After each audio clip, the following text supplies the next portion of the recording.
नमस्कार, एक न्यूज़ 24 देख रहे हैं आप पर। मैं हूं आपके साथ साहिल।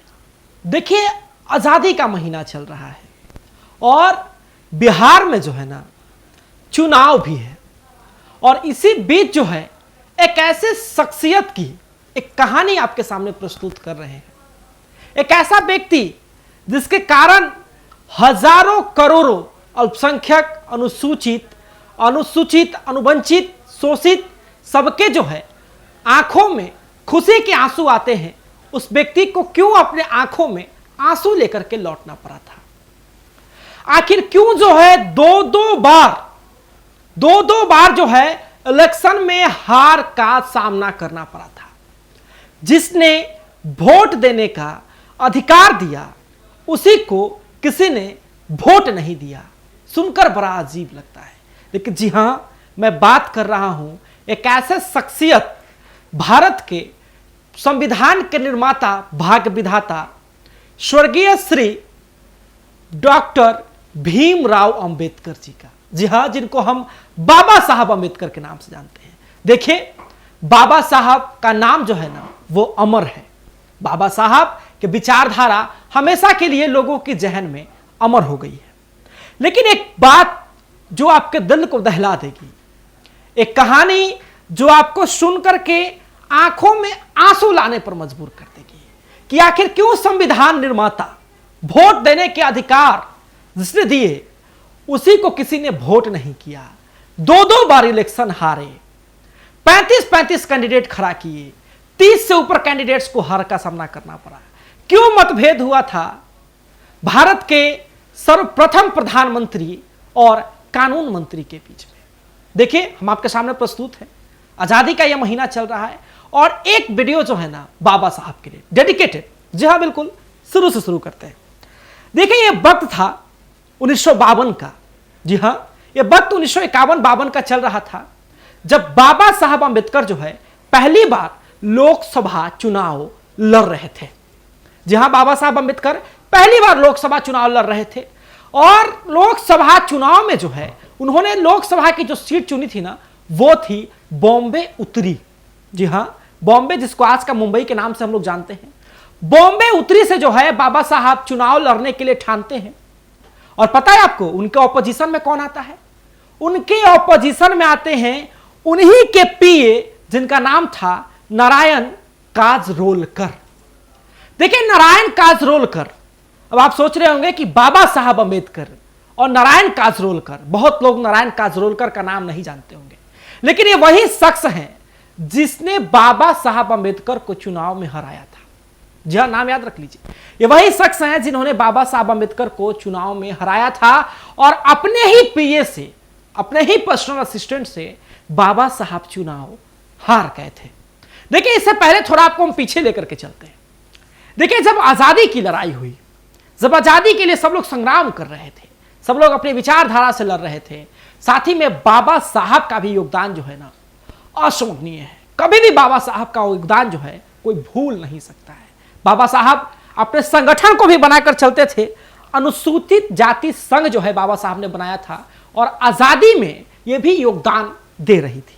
लेकिन बाबा साहब आजादी में इतना विलीन हो गए थे, आजादी की लड़ाई के लिए इतना वो व्यस्त हो गए थे कि अपने संगठन पर कभी भी वो ध्यान नहीं दे पाए। हालांकि जब भारत आजाद होता है, भारत में संविधान लागू होता है, सबको वोट का अधिकार मिलता है। वो राजा हो या रंक हो, वो गरीब हो, फकीर हो, अमीर हो, कोई भी हो, सबको एक वोट देने का अधिकार मिलता है।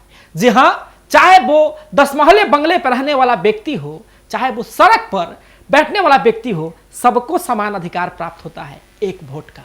पहली बार चुनाव होते हैं और जवाहरलाल नेहरू जी, जी हां, हमारे भारत के सर्वप्रथम प्रधानमंत्री जवाहरलाल नेहरू जी जो है वो अपनी पूरी पार्टी के साथ जो है विजय होते हैं।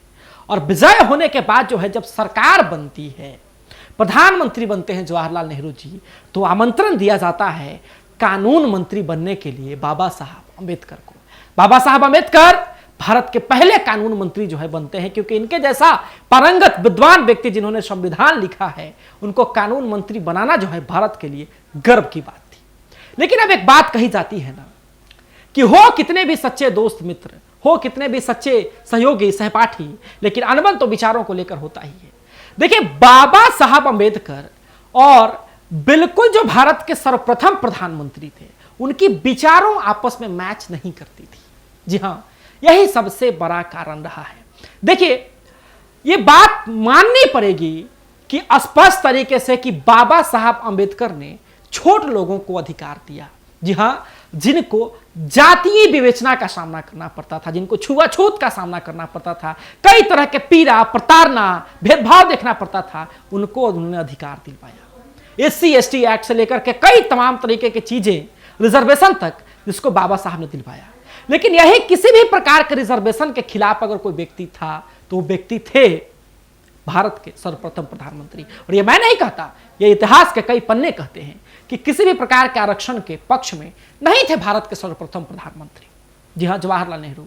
और जो दबे कुचले वर्ग हैं, उनको एक बार ऊपर उठने के लिए आरक्षण मिलना चाहिए, इस बात के फेवर में थे बाबा साहब अंबेडकर।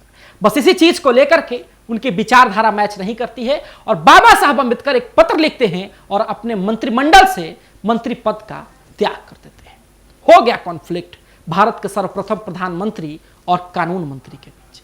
हो गए दोनों दो फार, दोनों की विचारधारा अलग हो गई, दोनों लोग अलग हो गए। अलग होने के बाद बाबा साहब जो है, बाबा साहब अपने पुराने संगठन अनुसूचित जाति संघ को लेकर के जो है आगे बढ़ने का प्रयास करते हैं। बाबा साहब कई मायनों में जो है इसमें सफल भी होते हैं। देखिए, बाबा साहब ने जो भी अनुसूचित जाति लोगों के लिए, अनुसूचित जाति, जनजाति, तमाम जो पिछड़े, अति पिछड़े, शोषित, वंचित जो वर्ग थे, दबे कुचले, उनके लिए बहुत कुछ किया था। बाबा साहब की भी फैन फॉलोइंग जो है काफी तगड़ी थी। कहा जाता था कि जब बाबा साहब बोलते थे तब पूरा विश्व सुनता था। और बाबा साहब अपने संगठन पर ध्यान देते हैं। यह होता है कि बाबा साहब जो है, जब इलेक्शन होता है तो लोकसभा चुनाव लड़ने का निर्णय लेते हैं। अपने संगठन के साथ जो है बाबा साहब चुनाव लड़ते हैं और अपने साथ साथ 35 कैंडिडेट को जो है वो खड़ा करवाते हैं, समझे, जिसमें एक बाबा साहब भी थे। और नतीजा क्या निकलता है? नतीजा निकलता है कि केवल उनके 2 ही उम्मीदवार जो है जीत पाते हैं और बाकी 33 के 33 उम्मीदवार जो है हार जाते हैं, जिसमें से एक थे हमारे बाबा साहब अंबेडकर। अब बाबा साहब अंबेडकर हार गए थे। हराने वाला कौन था? देखिए, बाबा साहब अंबेडकर को हराने वाला उनका ही पीए, जिनको जो है नारायण काजरोलकर कहा जाता है। आपको बता दें कि नारायण काजरोलकर कोई राजनीति के बहुत बड़े विद्वान नहीं थे, कोई राजनीति में बहुत बड़ा उनका नाम नहीं था, लेकिन अगर वो जीते थे उसका सबसे बड़े कारण थे भारत के सर्वप्रथम प्रधानमंत्री जवाहरलाल नेहरू। देखिए, जवाहरलाल नेहरू जी की लहर थी। जब देश को आजादी मिली थी तब जवाहरलाल नेहरू जो कहते थे वही सच होता था। जी हां, उन्होंने काफी भारी भरकम जो है अपना जो है जीत हासिल किया था, जिसमें 489 जो सीटें थी लोकसभा की, उसमें जो है कांग्रेस पार्टी को 364 जो है सीटें आती है। काफी बड़ी भीड़ भयंकर जो है उनके पास हुआ करती थी। आपको बता दें कि कहा जाता है कि जवाहरलाल नेहरू एक ऐसे व्यक्ति थे जिन्होंने जो है अपनी तरफ से उन्हीं के पीए को टिकट दिया, कैंडिडेट बनाया, ताकि बाबा साहब को हराया जा सके, और उनके खिलाफ प्रचार प्रसार भी किया। और नतीजा यह हुआ कि बाबा साहब हार गए और वोटों का ज्यादा अंतर नहीं। आपको बता दें कि 1,37,950 लगभग वोट जो है वो उनके अपोजिशन को मिला था और तकरीबन 1,23,576 वोट जो है बाबा साहब को मिले थे। अब आप जानेंगे तो कहेंगे कि ये तो ज्यादा वोटों का आंकड़ा नहीं है, लेकिन आपको बता दें कि फिर भी बाबा साहब 4थे नंबर पर आए थे और पहले नंबर पर बड़े कांग्रेस के लीडर, जिनको बाद में बनाया जाता था। अब आप सोचते होंगे कि कैसे वो अपने पीए से हार गए। देखिए, ये वक्त उस वक्त की है जब कांग्रेस की तूती बोलती थी, जब जवाहरलाल नेहरू की ऐसी असीम कृपा थी और ऐसे जो है कांग्रेस पर ध्यान था उनका, और इतनी बड़ी लहर थी कि कहा जाता था कि अगर किसी खंबे को भी चुनाव में खड़ा कर दिया जाएगा ना तो वो खंबा भी चुनाव जीत जाएगा। और बाबा साहब को लिए ये सबसे बड़ी चीज थी कि वो जो है हार जाते हैं दूसरी बार। जी हां, दूसरी बार आपको बता दें कि जो बंडारा लोकसभा है, जहां पर 1954 में उपचुनाव हुआ था, वहां से भी बाबा साहब चुनाव लड़े, लेकिन बाबा साहब फिर से जो है हार गए। यानी कि हमारे देश के संविधान निर्माता कहे जाने वाले, देश के भाग्य विधाता कहे जाने वाले, गरीबों, शोषितों, वंचितों, दलितों को, पिछड़ों, अति पिछड़ों, दबे कुचलों का मसीहा कहे जाने वाले को आंखों में आंसू लेकर के 2 बार जो है लौटना पड़ा था। हमारे बाबा साहब 2 बार जो है चुनाव हार गए थे। आपको बता दें, बाबा साहब जो है अपने जीवन के अंतिम कगार पर जाकर के बौद्ध धर्म को अपना लेते हैं। बाबा साहब शुरू से ही जो है भेदभाव, छुआछूत और जाति विडंबना का शिकार हुए। आपको बता दें कि बाबा साहब की उम्र लगभग जब 15 वर्ष की थी, उन्हें एक 9 वर्ष की कन्या के साथ उनका विवाह करवा दिया गया था और उन्होंने काफी आगे जाकर के जो है उनकी मदद की, ये बातें जो है कही जाती है। लेकिन फिर भी बाबा साहब इन सब बेरियों को तोड़ करके आगे बढ़े और आगे आकर के भारत की जो आज़ादी की लड़ाई थी उसमें उन्होंने अपनी कलम से एक ऐसी छाप छोड़ी, इतिहास में एक ऐसा पन्ना दर्ज किया गया कि कभी भी अगर इतिहास में किसी का नाम स्वर्ण अक्षरों से लिखे जाने में आए तो सबसे पहली अग्रिम पंक्ति में बाबा साहब का नाम आएगा। इसमें कोई 2 मत की राय नहीं है। लेकिन यही कहानी थी कि हमारे देश के भाग्य विधाता, संविधान निर्माता 2 बार जो है चुनाव हारे थे। यह आज़ादी का महीना है और इसलिए जो है आपके लिए डेडिकेटेड है। हालांकि क्या अगर अब के समय में अगर बाबा साहब चुनाव लड़ते तो पिछड़े और दबे कुचले जो शोषित भाई हैं वो कितना सहमत है कि उनको 100% स्ट्राइक से चुनाव जीत पाते? अपनी प्रतिक्रिया हमें कमेंट बॉक्स में जरूर दर्ज करें। देखते रहें सभी अपडेट्स के लिए न्यूज़ 24। धन्यवाद।